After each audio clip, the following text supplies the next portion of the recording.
చెప్పదలుచుకున్నది ఏంటంటే ఇది వ్యక్తుల యొక్క జీవితాలలో తొంగి చూడటం అనేది వ్యక్తి గోప్యత హక్కుకు అది భంగకరం.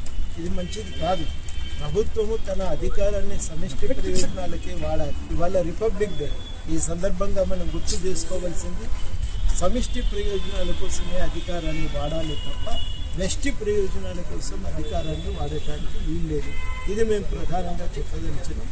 అట్లా అధికార దుర్వినియోగానికి పాల్పడి ఇవాళ ఉల్టా చోర్లు కొత్వాలు కూడా అంటే అన్నట్టుగా ఇవాళ వచ్చి తమను నోటీస్ ఇచ్చి అధికారంలో ఉన్నప్పుడు జరిగిన పరిణామాలకు వివరణ అడగటమే తప్పు అన్నట్టుగా మాట్లాడటం చాలా అన్యాయం ఉంది. మీరు సమాధానం చెప్పాలి. ఇటువంటివి భవిష్యత్తులో పునరావృతం కాకూడదంటే విచారణ సమగ్రంగా జరపాలి, బాధ్యులపైన చర్యలు తీసుకోవాలని నేను ఈ సందర్భంగా డిమాండ్ చేస్తున్నాను. అదేవిధంగా సింగరేణి విషయంలో నైనీ బొగ్గు గనుల ఉదంతం అనేది ఇవాళ జరుగుతున్న పరిణామాలను చాలా స్పష్టంగా తెలియజెప్తుంది. దీని నుంచి మనకు అర్థమయ్యేది ఏంటంటే సింగరేణి నుంచి ప్రైవేట్ కాంట్రాక్టర్లు లబ్ధి పొందాలని చూస్తున్నారు. వాళ్ళ మధ్యలో ఉన్న కేసులాంటి నైనీ బొగ్గు గనుల ఉదంతంలో మనకు స్పష్టంగా బయటపడింది. ఇవాళ మళ్ళీ మేము దీన్ని సరి చేస్తామని చెప్పి కేంద్రం బయలుదేరి వాళ్ళు ఇంకో కాంట్రాక్టర్ని తెచ్చే ప్రయత్నం చేస్తున్నారు తప్ప ఉత్తర హిందుస్థానం నుంచి వాళ్ళు కూడా దీంట్లో న్యాయం చేస్తారని అయితే నమ్మకం లేదు.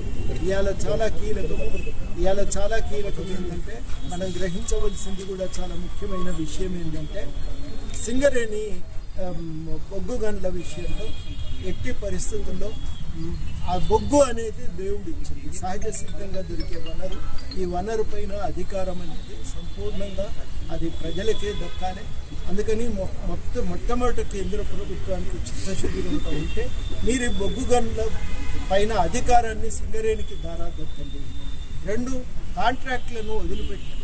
సింగరేణికి సంబంధించిన బొగ్గు దవ్వే కార్యక్రమాన్ని అది కాంట్రాక్టర్లకు కాకుండా ముందు మీరు ప్రజలకే సింగరేణి కంపెనీకి అప్పచెప్పండి. వీలైనంత వరకు దీంట్లో అండర్ గ్రౌండ్ బొగ్గు గనులని తవ్వాలి. తద్వారా ఈ కాంట్రాక్టర్ల ప్రమేయం కూడా పోతుంది. ఇప్పుడు తక్కువ జీతాలకు పనిచేసే కాంట్రాక్టర్లు కాంట్రాక్ట్ కార్మికులు ఒకవైపు, కోట్ల రూపాయల లాభం ఆర్జించేటువంటి కాంట్రాక్టర్లు మరొక వైపు. ఇది విచిత్రమైన పరిస్థితి సింగరేణిలో. ఈ కాంట్రాక్టర్ల ప్రయోజనాలు కాదు మనకు కావాల్సింది, ప్రజలకు దక్కాల్సిన ప్రయోజనాలు చాలా కీలకం. దాని గురించి దృష్టి పెట్టి దానికోసమే ఇవాళ పనిచేయాలని చెప్పి మేము కోరుతున్నాం.